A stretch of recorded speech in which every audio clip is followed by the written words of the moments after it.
Israel mulai membombardir jalur Gaza lagi usai Hamas menolak usulan gencatan senjata Amerika Serikat yang disetujui Israel.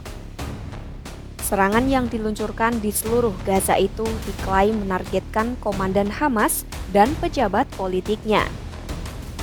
Ini menjadi gelombang serangan udara terbesar di Gaza setelah gencatan senjata dimulai pada 19 Januari 2025. Lebih dari 300 orang dilaporkan tewas akibat serangan tersebut. Lalu, bagaimana Hamas merespons serangan terbaru Israel di Gaza? Simak selengkapnya dalam video berikut.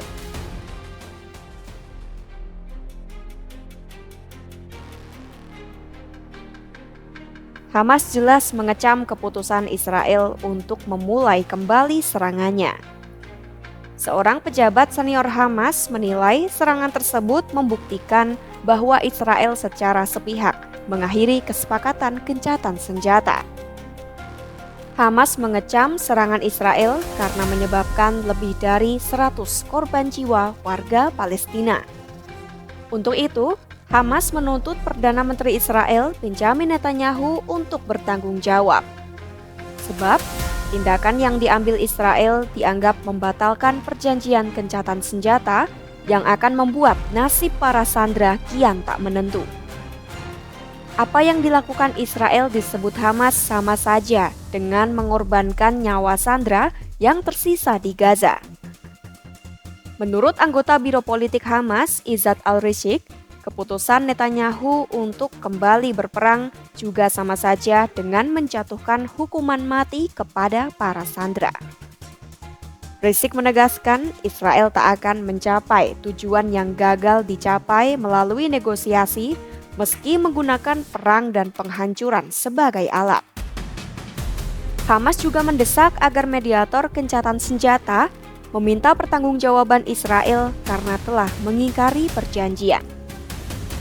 Dewan Keamanan Perserikatan Bangsa-Bangsa atau PBB juga diminta mengadakan rapat darurat untuk mencari cara menghentikan serangan Israel. Bersama Hamas, kelompok Palestina pun mengajak masyarakat dunia untuk turun ke jalan menyuarakan protes atas serangan mematikan Israel.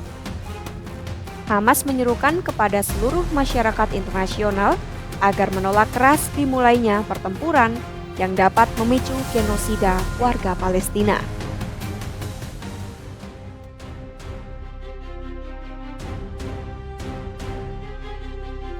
AS justru menyalahkan Hamas atas serangan mendadak Israel di Gaza yang telah menewaskan lebih dari 300 orang.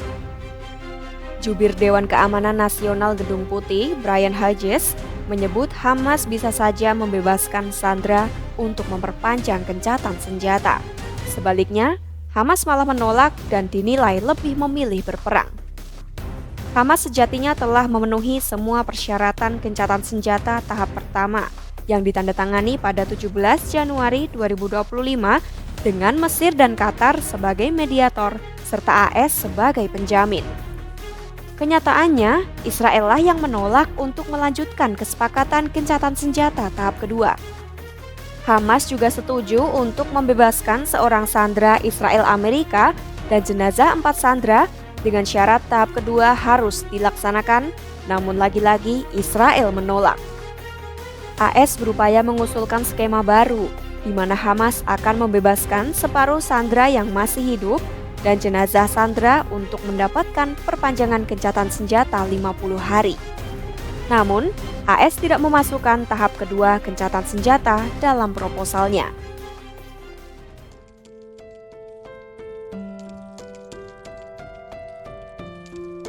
Serangan Israel menjadi sebuah kejutan dan goncangan bagi warga Palestina di jalur Gaza.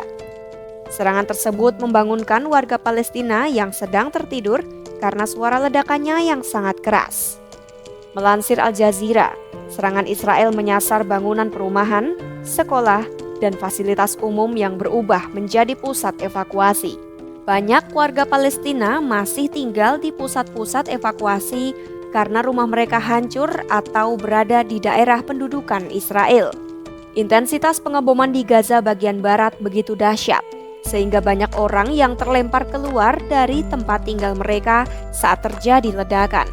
Kementerian Kesehatan di Gaza melaporkan jumlah korban tewas akibat serangan Israel mencapai 326 orang. Sejumlah korban masih berada di bawah reruntuhan dan upaya penyelamatan tengah digencarkan. Itulah reaksi Hamas atas serangan terbaru Israel di jalur Gaza. Apakah gencatan senjata di Gaza masih ada harapan? Tinggalkan pendapat kamu dan ikuti terus perkembangan konflik Israel-Hamas serta berita-berita lainnya hanya di kanal YouTube Kompas.com.